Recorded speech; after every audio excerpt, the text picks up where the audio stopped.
Welcome to All Home Care Matters, the show where we discuss all things home care, with discussions on important age-related matters and topics. Brought to you by Enriched Life Home Care Services, the #1 rated home care provider in Michigan by Top Rated Local.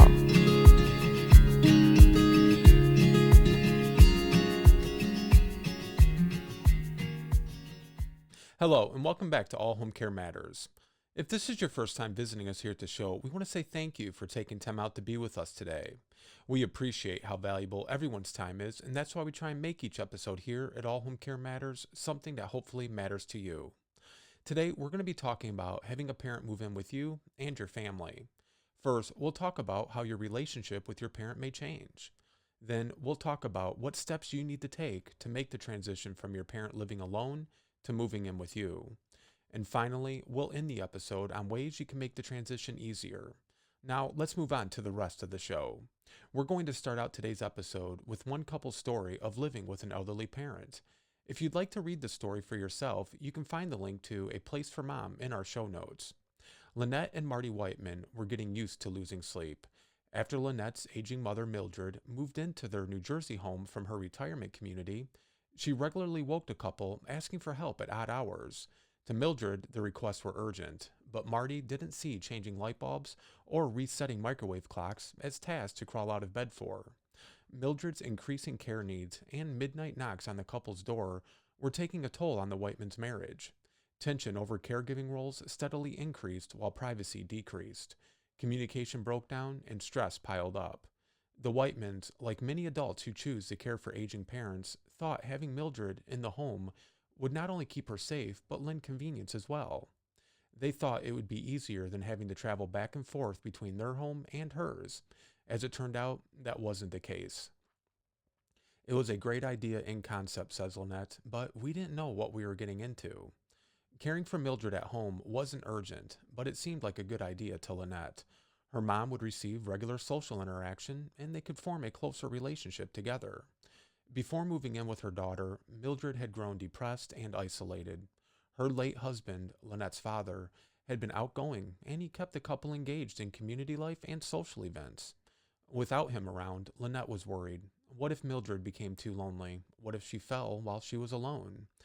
We figured she'd have somebody if something happened in the middle of the night, and we could help her with her bills, says Lynette. So they built a small attached apartment with a private kitchen and bathroom using some of Mildred's savings, but the adjustment was more difficult than expected.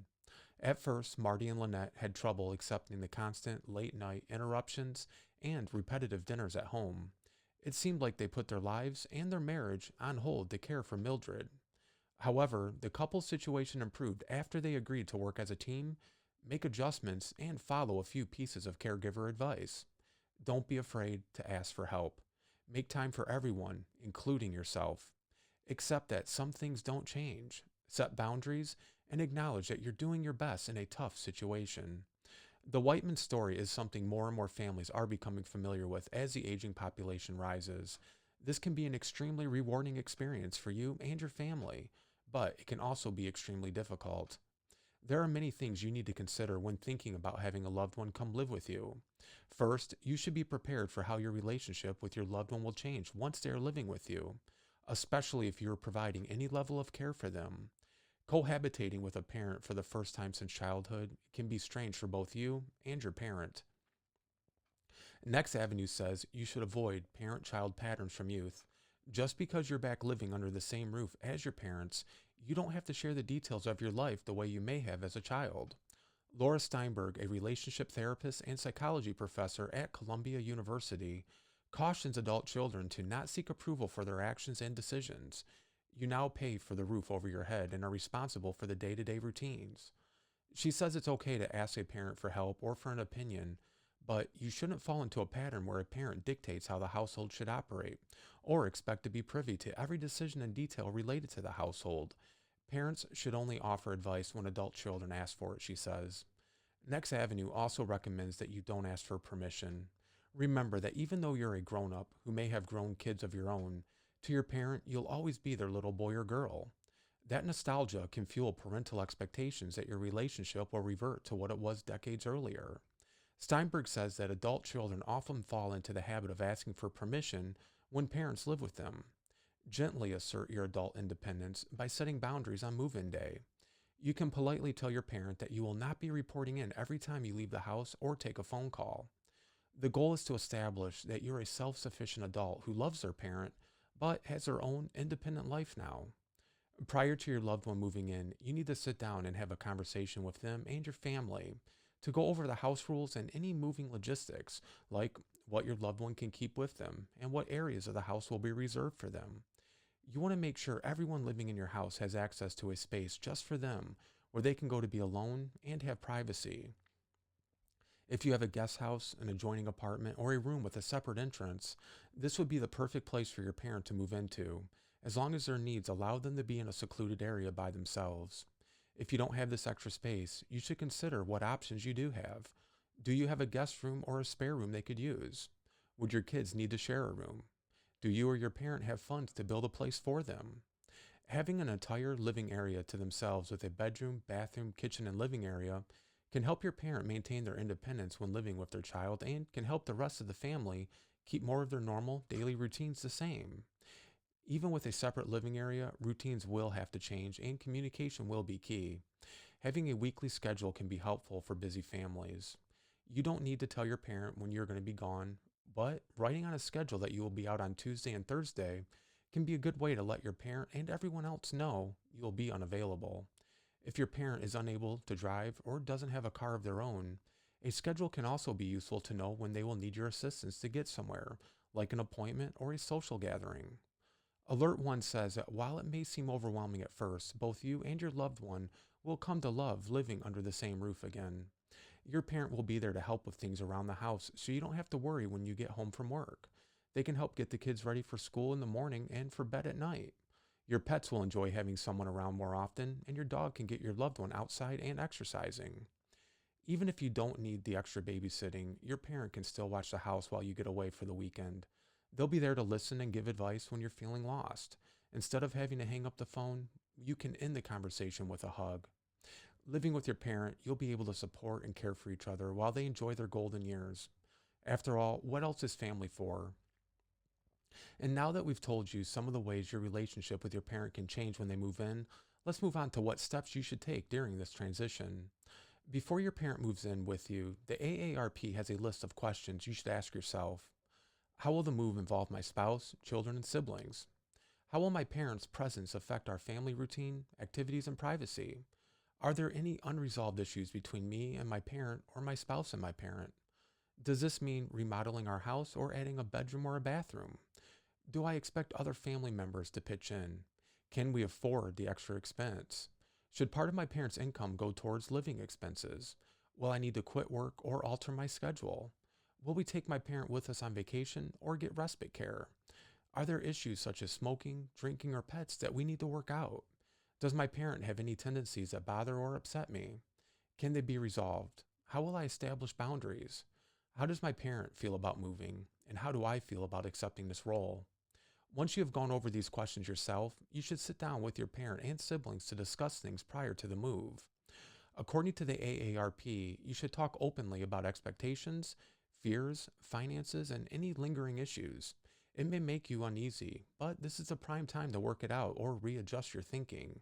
Sometimes it's as easy as telling each other what bothers you. The other person may have no idea and no trouble making a change.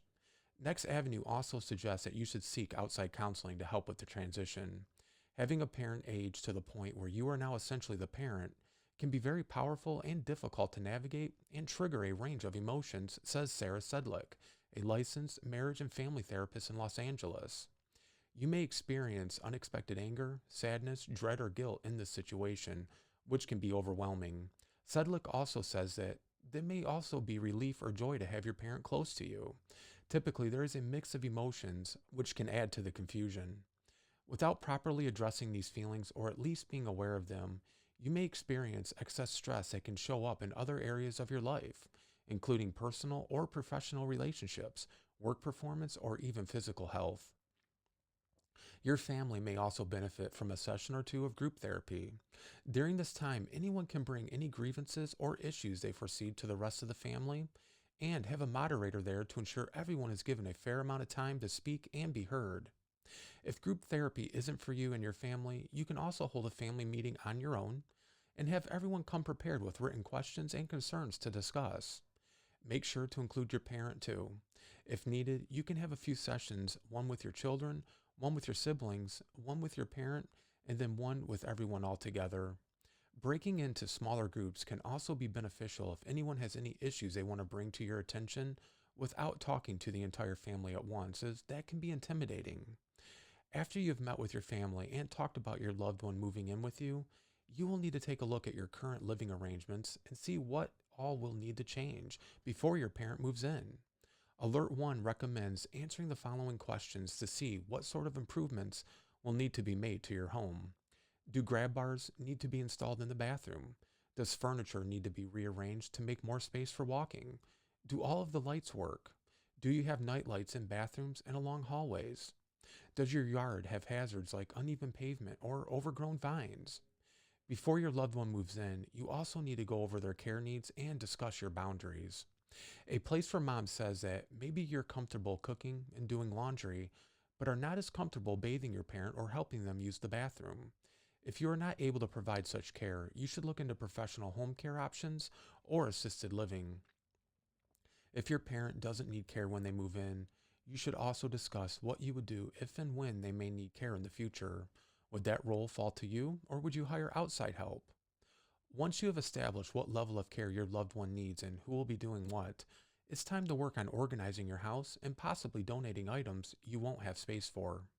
Your loved one should have their own bedroom and, if possible, their own living room or living area to arrange as they please.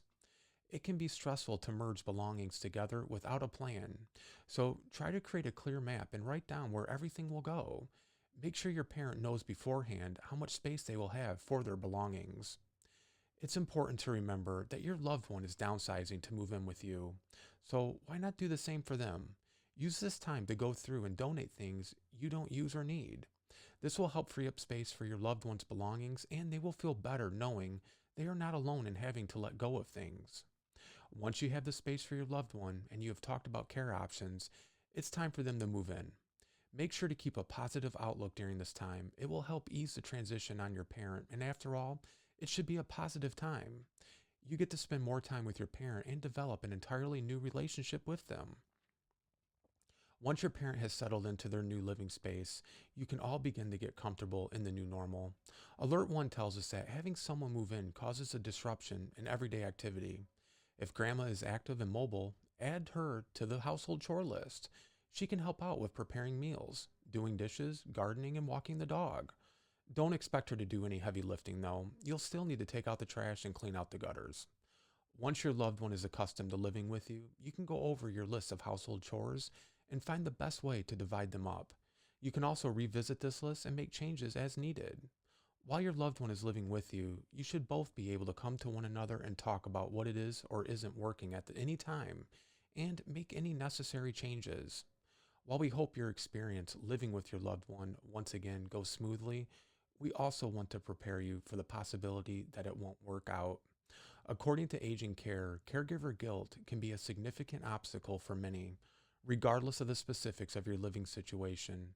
You feel an obligation to make this work, but when an elder exhibits troublesome dementia-related behaviors, it creates unsafe or unsanitary conditions, sets a poor example for your children, interferes with your marriage, or refuses to contribute to the household or see to their own care, it puts a huge strain on your life.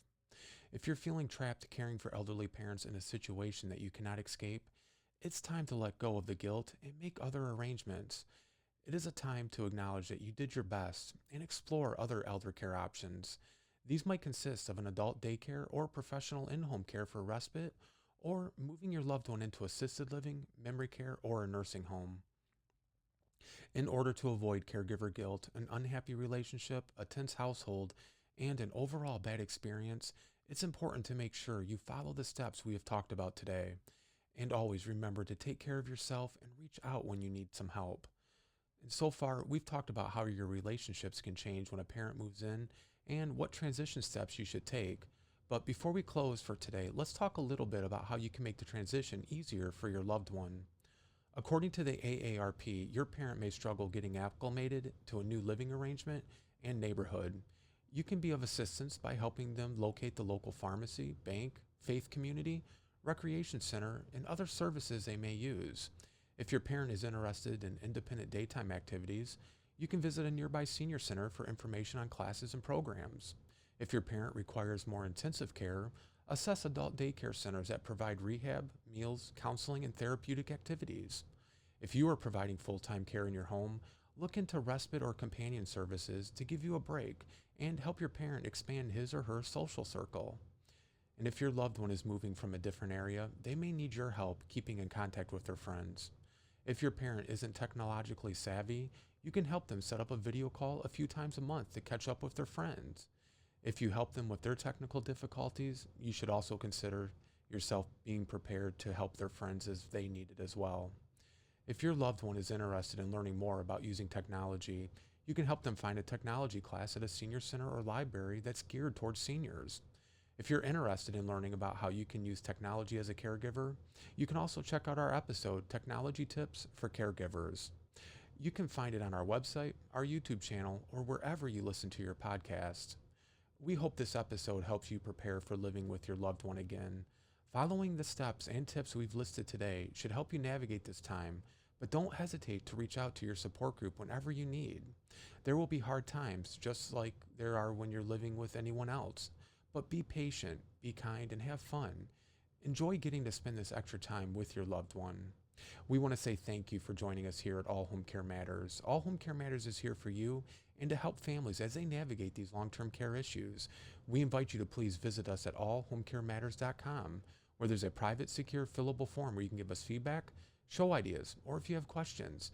Every form is read and responded to. And please, if you know someone who could benefit from this episode, please share it with them. And remember, you can listen to the show on any of your favorite podcast streaming platforms and watch the show on our YouTube channel. Just make sure to hit that subscribe button so that you never miss an episode. We look forward to seeing you next time here at All Home Care Matters. Thank you. Thank you for joining us today. We look forward to you joining us again on another episode of All Home Care Matters. To learn more about the show and to connect with us, visit us at allhomecarematters.com.